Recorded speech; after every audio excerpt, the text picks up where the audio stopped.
Can AI replace podcast hosts? And where's Tyler? Let us tell you.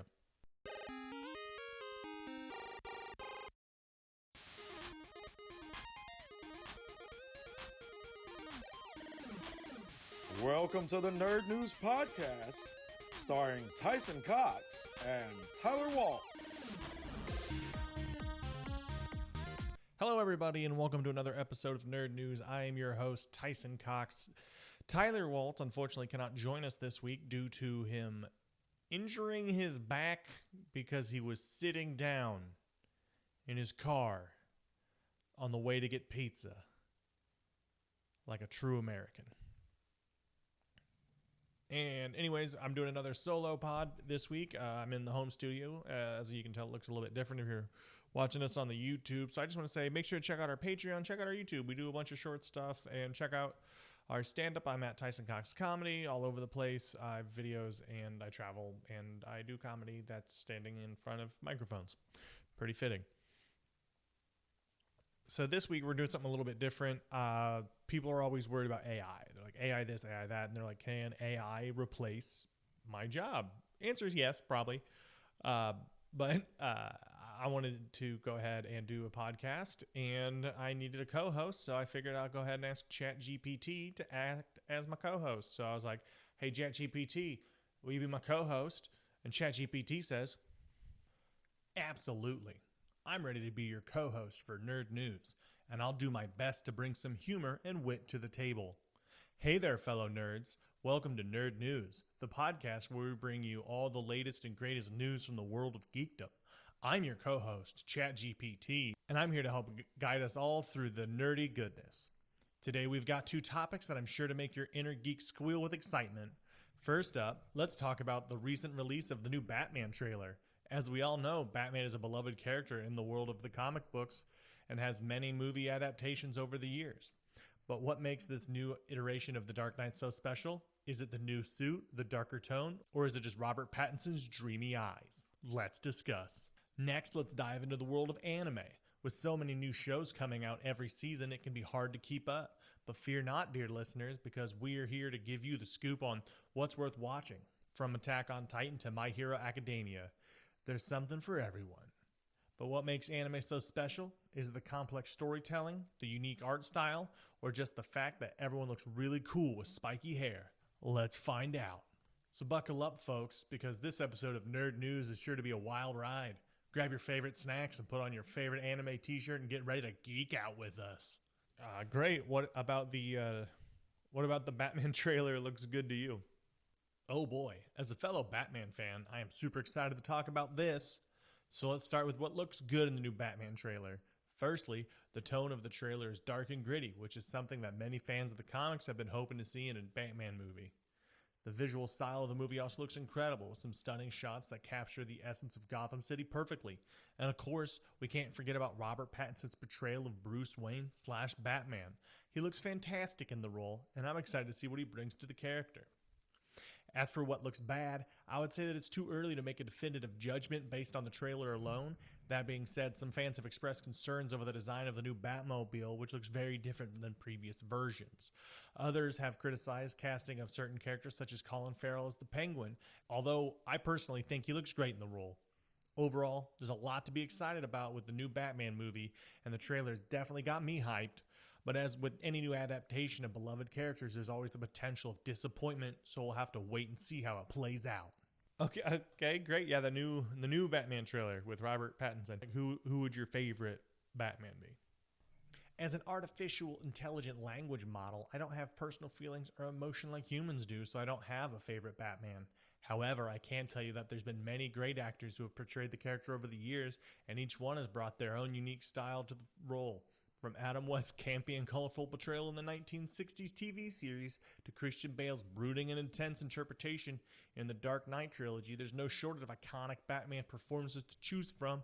Ultimately, it comes down to personal preference and what each individual fan enjoys most about the characters. That just feels like you don't want to upset any DCU fans. I'm sorry if my previous response came off as evasive or unhelpful. As an AI language model, my responses are based on objective data analysis rather than subjective opinions or emotions. I understand that many fans have strong opinions about their favorite Batman actors, but it's important to respect those opinions.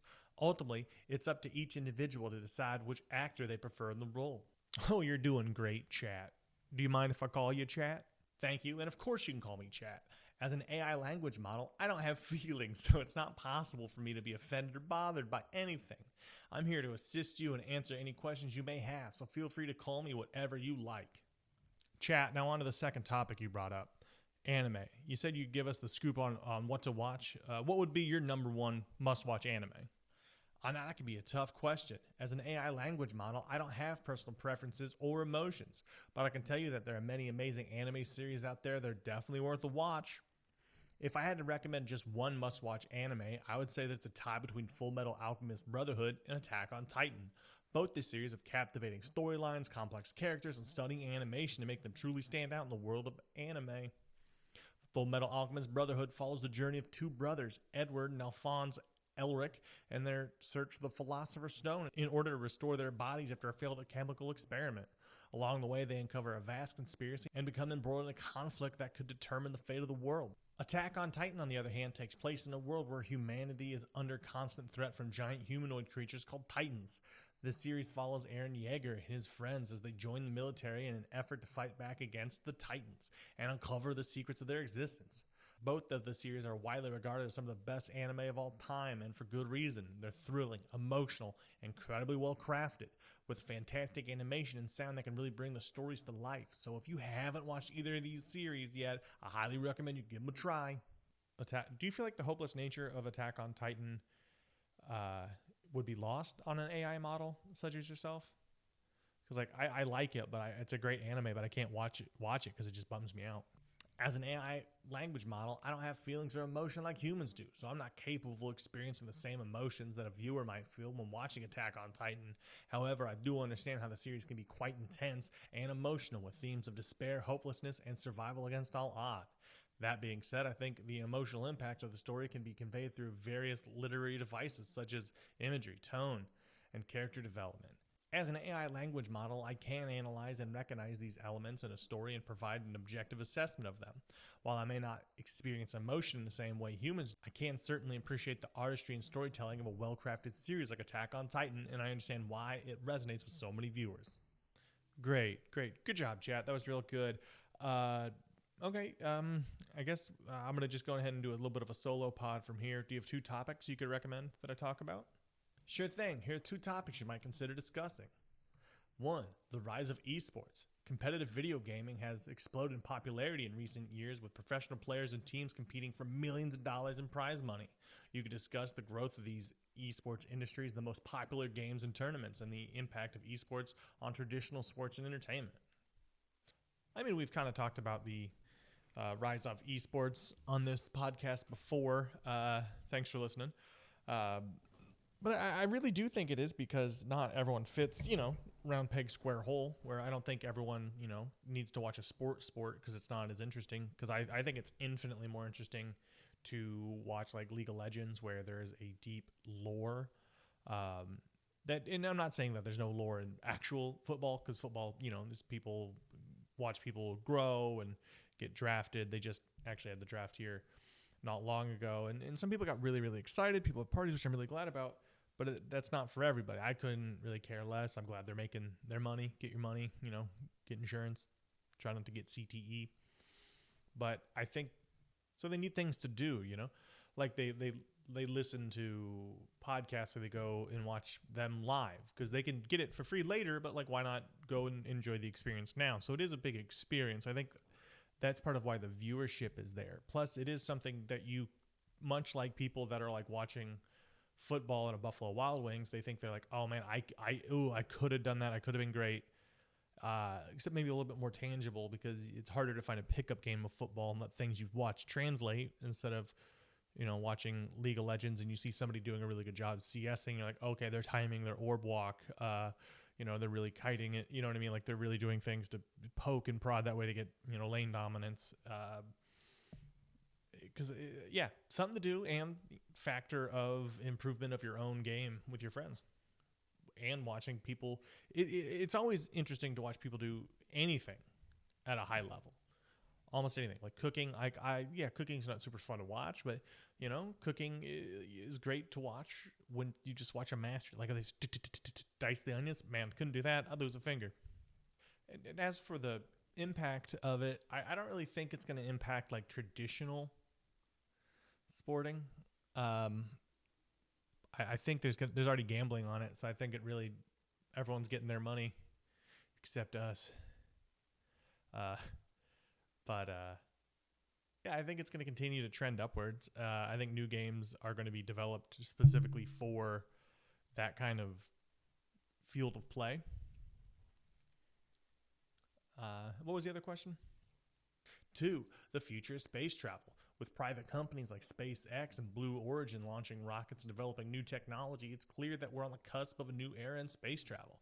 You could talk about the latest developments in space exploration, the potential for space tourism and colonization, and the ethical and environment considerations of space travel as well. I hope these topics inspired some inspiration for your podcast. So, future space travel, I don't like how it's being privatized, but I also understand that people need a reason to do stuff. I'm not a big Elon Musk fan. I think he is really goofing it up now. And one of his rockets just exploded. So it feels like it's not something that's going to be a huge issue, especially in my lifetime. And it might be one of those things where we get to the edge of making something close and then we collapse just because we seem to be rough right now. But I think we would have to have some sort of huge leap in technology because you can't get anywhere in any kind of time. So it'd have to be generational journeys, which gets into a really messy like selection process. It becomes a very weird thing. Like who's going to be colonizing, whatnot, like what's the point currently? And I understand I'm not saying like what's the point. It's like, what is the point of space travel if we can't man people out there? Like, is it just a lark for rich people to get to enjoy having more money and then literally burning it up? Because it is steps, then it becomes more common, but we still have yet to bridge the gap of getting the distance needed, right? Like we can't make it to Mars easily. We can't make it out of our solar system, without in the time it would take someone a full life cycle, to my knowledge. I barely read. But so I don't think it's going to be something that's really going to worry. I hope we do advance it. I hope we do get really cool space travel technology because who doesn't love Star Wars and Star Trek, right? But I don't think it's going to be, I don't know. I'm a little pessimistic about it. Maybe I'm just a little dehydrated today, but usually I'm really all gung-ho on these things. But I don't know. It just feels like it won't get to where we need it to go. Anyways, those were great topics to chat. Can you give me a great sign-off catchphrase for the podcast Nerd News? Absolutely. Signing off from Nerd News, where we're always in the know about all things nerdy. Excelsior. All right, guys, thank you very much. Again, sorry about the weird one. We missed last week. It's just been hectic. He was in Texas. Well, he'll tell us all about it and how much he loved Texas. And I will have different opinions.